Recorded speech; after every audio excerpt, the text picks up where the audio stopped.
Olá, alunos, tudo bem? Espero que sim. Já estamos quase acabando, hein? Vamos hoje dar início à penúltima unidade temática da apostila 4, a de número 15, que inclusive vai ser conteúdo da avaliação 3, que já está marcada. Então, fiquem atentos às explicações desses slides, façam os exercícios propostos no cronograma e, principalmente, façam a correção desses exercícios que servirão para consulta na hora de fazer a avaliação. Bem? Então, vamos lá. Colégio Ari Quintela, nono ano, professora Maria de Fátima, unidade temática 15, América Latina, anos recentes. Então, vamos falar das definições que existem a respeito do termo América Latina. A terminologia América Latina começou a ser empregada no século XIX. Inicialmente, essa expressão se relacionava aos territórios colonizados pelos reinos ibéricos, ou seja, Portugal e Espanha, que formam a Península Ibérica. Mais tarde, surgiu outro entendimento, quando a expressão América Latina corresponderia a países da América do Sul, da América Central e o México, que antes estava lá na América do Norte. No ano de 1861, Lazare Maurice Tisserand denominou de América Latina o território que era conhecido na Europa como Novo Mundo, ou América do Sul. 2 anos mais tarde, o padre Emmanuel Domenech consolidou o conceito de América Latina como sendo formada pelo México, América do Sul e América Central. Como eu disse, o México estava na América do Norte, fez parte da América Latina, até por conta da língua, do espanhol que é falado no México, assim como nos outros países da América Latina. Somente o Brasil é que fala a língua portuguesa. Ele utilizou essa expressão no jornal du Missionnaire de México, ou Texas, do qual ele era redator, onde ele escrevia.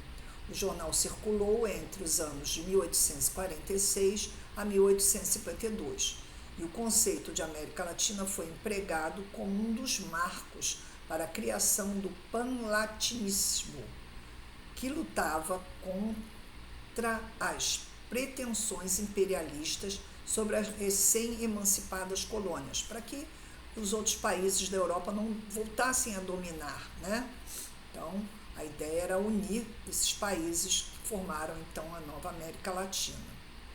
Entretanto, a expressão América Latina só atingiu maior destaque de utilização após a Segunda Guerra Mundial. Então, nós sabemos que a Segunda Guerra Mundial aconteceu a partir do ano de 1939 e foi até 1945.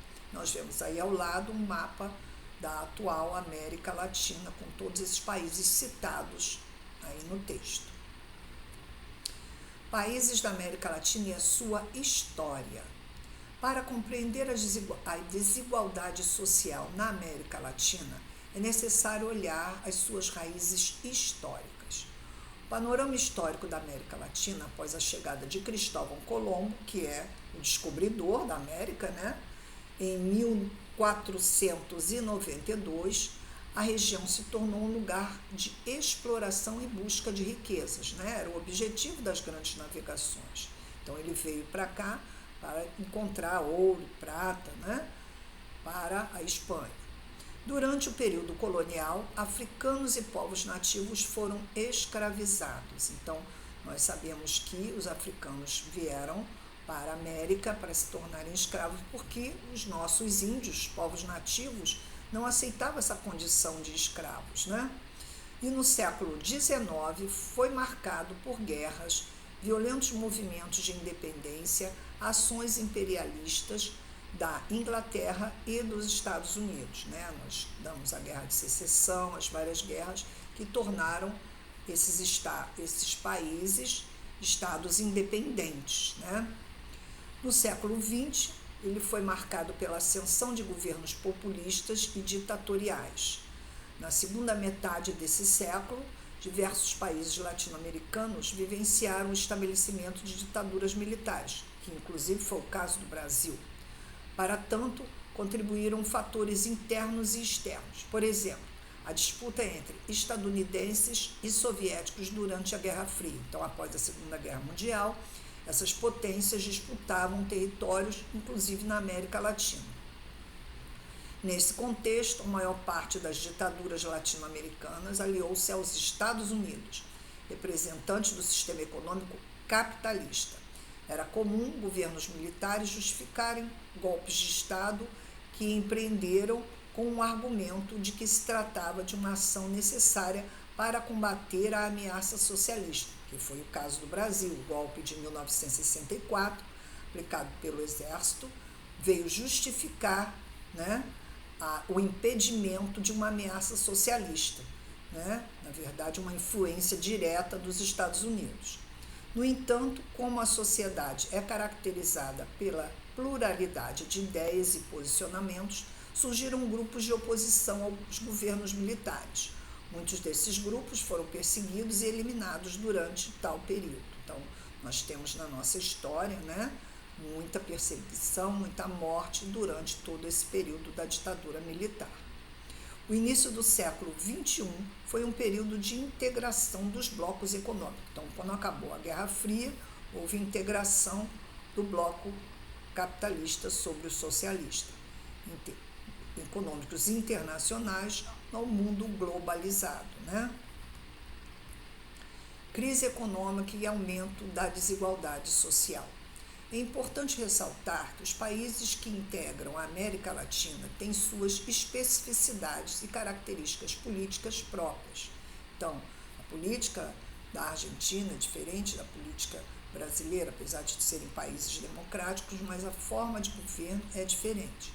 Todavia, é possível observar que as ondas políticas e econômicas estão interligadas. Nós temos o Mercosul aí, que interliga essas políticas, desde o processo da independência das antigas colônias até as crises da atualidade. Em 2008, a quebra do banco de Lehman Brothers nos Estados Unidos gerou uma crise econômica mundial, que também atingiu países da América Latina, mesmo após medidas consideradas populistas.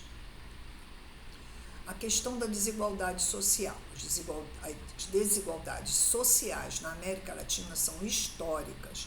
Contudo, as diferenças socioeconômicas se acentuam com a recessão econômica de 2010, dificultando o acesso das pessoas mais pobres à educação, saúde e as oportunidades de emprego. Isso é que faz a diferença, que torna o cidadão desigual dentro de uma sociedade.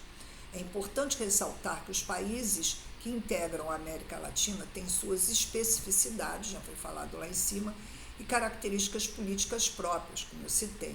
Uma política do Brasil é diferente da política argentina, mesmo sendo dois países democráticos.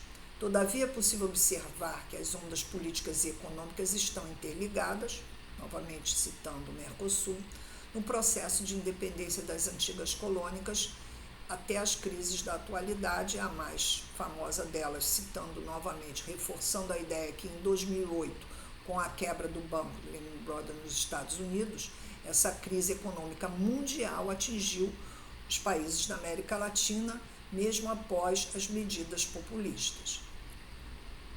Então, os efeitos da crise de 2008 no Brasil.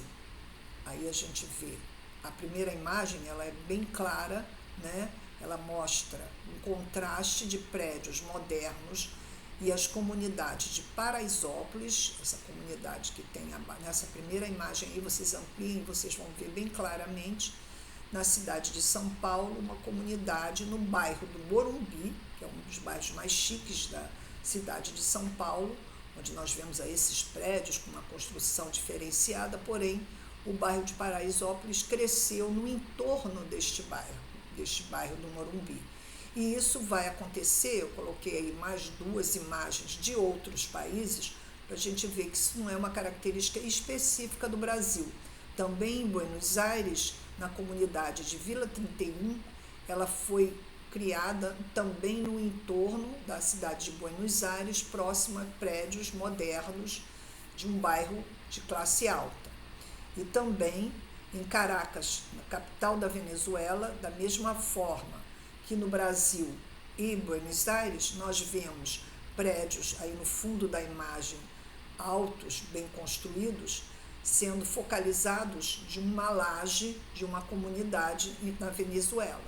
Isso eu coloquei para chamar atenção sobre as desigualdades que em uma sociedade podem ser percebidas por meio do seu processo de gentrificação, no qual o meio urbano, ou seja, nas cidades, ele se adapta às questões sociopolíticas e históricas de um país, evidenciando as diferenças entre as classes sociais.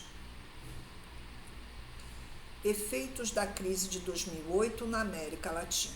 Então, o Brasil, no governo brasileiro, incentivou o crédito ao consumo interno, porém, gradualmente, os efeitos da crise atingiram a economia do país. Em 2008 houve essa proposta, porém, não atingiu os objetivos que o projeto havia planejado. Na Argentina, a crise de 2008 gerou um aumento nos preços dos alimentos e desvalorizou o peso, que é a moeda nacional na Argentina. Foi um momento bem crítico a partir de 2008. E na Venezuela, a crise foi bastante prejudicial no país. Houve a desvalorização do petróleo, a falta de alimentos, impulsionando os venezuelanos na busca de refúgio em outros países. Inclusive aqui no Brasil, muitos venezuelanos vieram para cá porque no seu país estava faltando tudo, como ali citou, alimento, petróleo. Então vejam como a crise mundial afeta os países da América Latina, mesmo não sendo uma crise diretamente relacionada ao país, né? Mas como a globalização, tudo tem uma relação. Vamos dar continuidade a esse conteúdo na próxima aula.